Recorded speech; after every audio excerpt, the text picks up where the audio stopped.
طرف نظر اٹھائی ہو. یہاں تو رکشے والے کا داؤ لگ جائے وہ بعد نہیں آتا, ٹانگے والے کا داؤ لگ جائے وہ بعد نہیں آتا, اور پیر صاحب تو اپنے یہاں سے خشک جانے کیسے دیں گے؟ کیوں جانے دیں؟ کیا مطلب؟ یہ شرافت ہے, یہ دین ہے, یہ اسلام ہے. مسلمان کی بیٹی کی عزت پہ ڈاکے ڈالنا,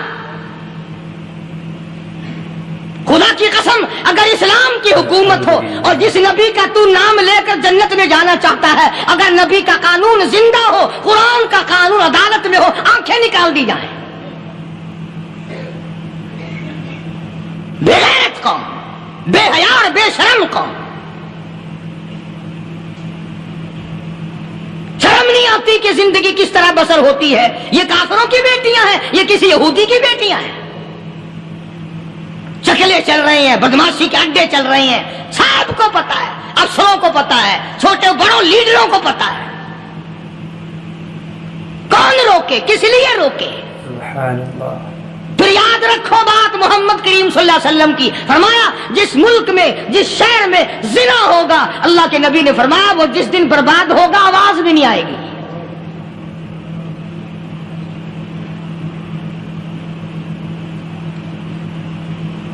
مسلمانوں کے یہاں سے ہو کر دربار نبوت سے چل کر رحمت دو عالم صلی اللہ تعالی علیہ وسلم کی چادر اوڑھ کر لڑکی اپنے گھر پہنچی. بھائی نے پوچھا بتا مسلمانوں نے تیرے ساتھ کیا برتاؤ کیا؟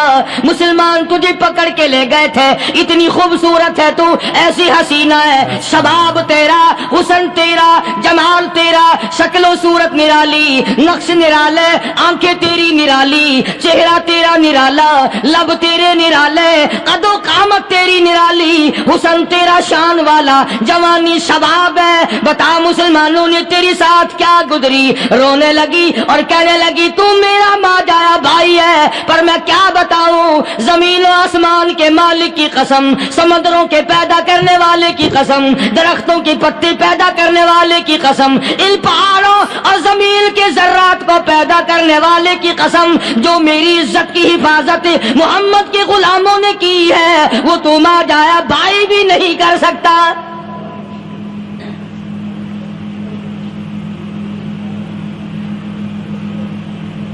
صداقت صداقت ہوتی ہے, حقیقت حقیقت ہوتی ہے, چھپتی تو نہیں. کاغذ کے پھولوں سے خوشبو کیسے آئے گی؟ پلاسٹک کے پھول گلاب کے بنا کر سرانے میں لگانے تو آسان ہے, مگر گلاب کی خوشبو نہیں تم لا سکتے. سبحان اللہ, سبحان اللہ.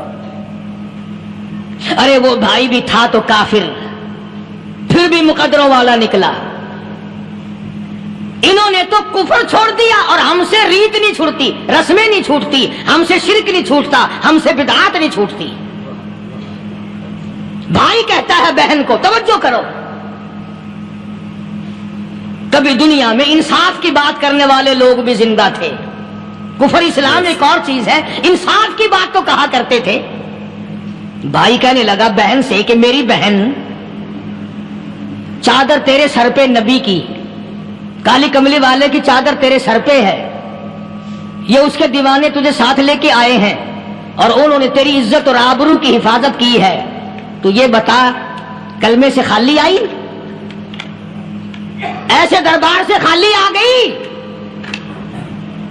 ماشاءاللہ. خزانہ لوٹ رہا, وہاں تو خالی تو نہیں آ گئی؟ بہن کہنے لگی کہ ہاں خالی آئی ہوں. مطلب یہ کہ میں نے کلمہ نہیں پڑھا, ایمان قبول نہیں کیا, دین قبول نہیں کیا, اسلام اور اس کا مذہب میں نے قبول نہیں کیا. بھائی کہنے لگا تف ہے تجھ پر, تجھے ایسے دربار سے خالی اٹھتے شرم نہ آئی؟ اور دربار رسالت ہو خالی آ گئی. کیا بات کہی ہے عورت نے, سبحان اللہ, اللہ اکبر. کہنے لگی دو وجہ سے میں نے کلمہ نہیں پڑھا. دل میرا چاہ رہا تھا, اندر میرا کہتا تھا کہ جب میرے سر پہ یہ چادر آئی, میرا تو دل چاہتا تھا کہ لپٹ جاؤں قدموں سے آقا کے.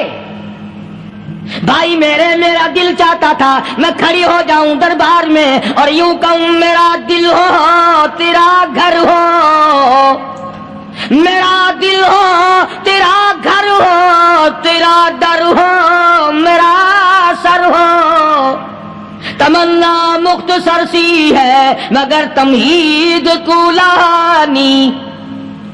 میں نے کلمہ دو وجہ سے نہیں پڑھا۔ پہلی وجہ تو یہ کہ جب تو سنتا، تجھ تک یہ بات پہنچتی کہ میری بہن نے کلمہ پڑھ لیا، تو شاید تیرے دماغ میں یہ بات نہ آ جائے کہ میری بہن سے مسلمانوں نے زبردستی کلمہ پڑھوایا ہوگا، اس لیے میں نے نہیں پڑھا۔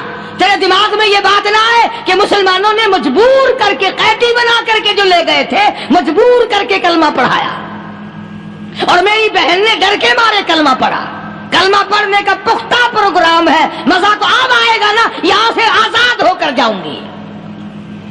اور دوسری بات اس نے اور پتے کی کہی، کہنے لگی بھائی میں نے کلمہ اس لیے بھی نہیں پڑھا کہ بہن جنت میں جائے بھائی دوزخ میں جائے، اصل میں تجھے لینے آئی ہوں، دونوں چل کر اس دربار کی غلامی کریں گے۔ میں نے یہ خوف کھایا کہ میرا بھائی غصے میں آ کر کفر پر اور مضبوط نہ ہو جائے، اس لیے مجھے آنے کی کوئی ضرورت نہیں تھی۔ اور کہنے لگی او میرے بھائی وہ دربار کوئی واپس آنے کا تھوڑا ہی ہے، وہاں تو جو گیا قربان ہو گیا، جو گیا قربان ہو گیا۔ چلو چلتے ہیں دونوں بہن بھائی آ کر حضور اکرم صلی اللہ علیہ وسلم کے ہاتھ پہ کلمہ پڑھ کر مسلمان بن جاتے ہیں۔ وہ نبی کی ایک بات دیکھ کر کلمہ پڑھ کر مسلمان بن گئے۔ ہمارے سامنے لاکھوں حدیثیں، ہزاروں قرآن کی آیتیں ہیں، پر ہم آج تک مسلمان نہ بنے۔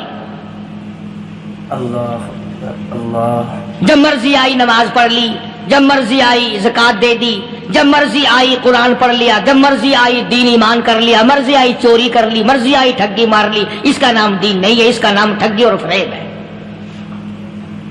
اس لیے قرآن کریم نے للکار کے کہا تأمرون الناس بالبر وتنسون انفسکم وانتم تتلون الکتاب۔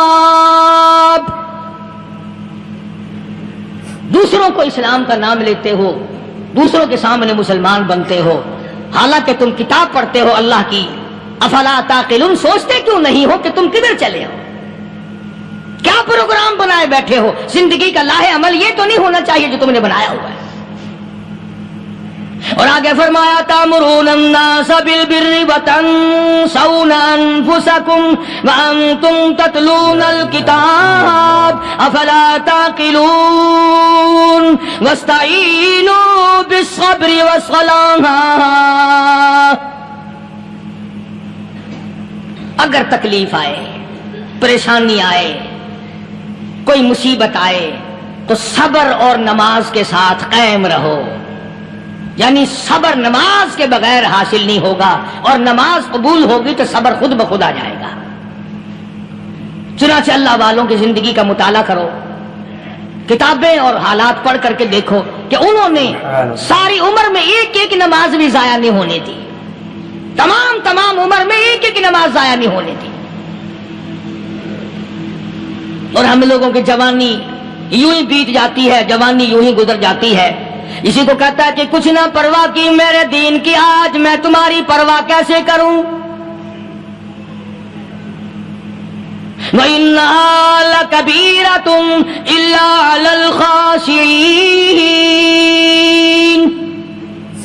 اللہ پاک خود فرماتے ہیں کہ نماز بھاری نہیں، نماز مشکل نہیں، نماز پڑھنا کوئی تکلیف نہیں، مگر ان لوگوں کے لیے، ان لوگوں پہ کوئی مشکل نہیں جو اللہ سے ڈرنے والے ہیں، اللہ کے خوف کو دل میں بسانے والے ہیں، جن کا یقین ہے کہ موت آئے گی اور اللہ کے یہاں جا کر کے میں نے منہ دکھانا ہے، ایک دن قبر میں جانا ہے، حشر نشر نے بھی آنا ہے، قیامت نے بھی آنا ہے، جس کا ان تمام چیزوں پہ یقین ہے۔ اللہ فرماتے ہیں الا علی الخاشعین، ڈرنے والے کے لیے تو کوئی چیز نہیں، اور جو نہیں ڈرتا اس کے لیے تو پہاڑ ہے نماز پڑھنا۔ صحابہ کرام نے تو ایسی ایسی نمازیں پڑھی۔